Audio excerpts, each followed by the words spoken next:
Manga One Piece akhirnya kembali dengan chapter baru setelah jeda selama 3 pekan. Chapter baru ini menghadirkan alur cerita yang tidak kalah menarik, dengan adanya informasi baru, terutama tentang para Gorosei. Dan berikut ini adalah review One Piece chapter 1112.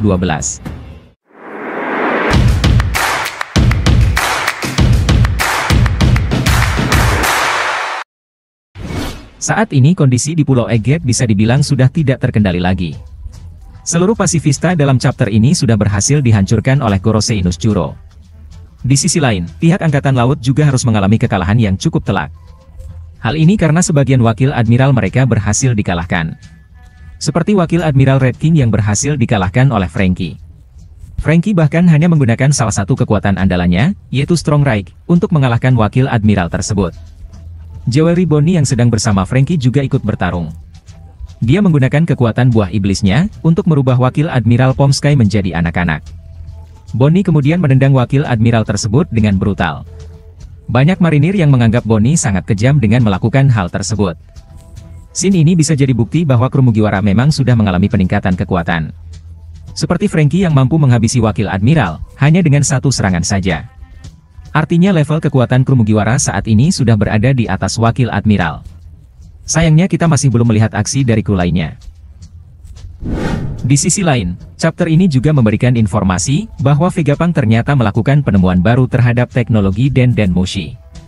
Hal ini diketahui ketika Saint Marcus Mars akhirnya bertemu dengan York di laboratorium. Sebenarnya Mars sempat menghancurkan seluruh monitor yang menayangkan gambar Vegapunk. Namun semua siaran tersebut ternyata bukan berasal dari ruangan itu. Dan meskipun dihancurkan siarannya tetap berjalan. Pada saat itu, Mars ingin menghancurkan seluruh laboratorium demi menghentikan siaran itu. Namun York mencegahnya, karena menurutnya banyak hal penting yang ada di sana. Termasuk ruangan untuk mengembangkan senjata seperti Mother Flame. York kemudian menjelaskan, bahwa Vegapunk sudah mengembangkan teknologi Den Mushi yang baru. Yaitu Haishin Den Mushi. Ketika mereka sedang bicara, Mars kemudian mendengar suara yang diduga bersumber dari Haishin Den Mushi yang dijelaskan York, lalu dia pergi untuk memastikannya. Akan tetapi kemudian dia terkejut, ketika sampai di ruangan yang dia duga menjadi sumber siaran itu. Mars dan York berada di sebuah ruangan gelap, dan dia terkejut dengan apa yang dia lihat di bagian atasnya. Terdengar juga suara gelembung yang kemungkinan adalah bubble gun. Senjata gelembung itu kemungkinan sengaja dihadirkan, untuk menjebak dan melemahkan Gorosei. Satu hal yang tidak kalah menarik dari chapter ini, adalah perkataan dari Stacy dalam percakapannya dengan Kaku. Kaku yang saat ini sudah sadar, melihat jika ada Stacy di dekatnya. Dia kemudian bertanya kepada Stacy, apakah kru Mugiwara sudah mengkhianatinya, sama seperti dia mengkhianati CP0. Stacy kemudian menjawab bahwa dia hanya sedang menjalankan tugas terakhirnya. Tugas terakhir Stacy adalah mematikan atau menghancurkan Frontier Dome, atau sistem pertahanan di Pulau Egghead, agar seluruh kru Mugiwara bisa kabur. Hal ini sebenarnya mengundang banyak pertanyaan dan rasa penasaran dari para fans. Terutama mengenai tugas terakhir tersebut. Apakah ini artinya Stacy sebenarnya memiliki misi tersendiri? Atau apakah misi tersebut merupakan perintah dari Vegapunk? Mungkin kita akan mengetahuinya di chapter-chapter selanjutnya. Kemudian dalam chapter ini, juga mempertegas bukti kedahsyatan dari para Gorosei. Bisa dibilang level kekuatan Gorosei saat ini menjadi yang paling mengerikan dan paling kuat, dari semua lawan yang pernah Luffy hadapi. Oda Sensei sepertinya mencoba memperlihatkan, bahwa Gorosei memiliki level kekuatan berkali-kali lipat dari lawan-lawan Luffy sebelumnya. Sejauh ini salah satu bukti kekuatan dari sosok Gorosei adalah, bagaimana mereka tidak mempan untuk diserang oleh apapun, bahkan oleh Gear 5. Awalnya kita melihat Gorosei Saturnus dengan sukarela terkena serangan Bonnie. Namun ternyata Saturnus memiliki kekuatan regenerasi, yang membuat luka dari tusukan Bonnie bisa sembuh dengan cepat.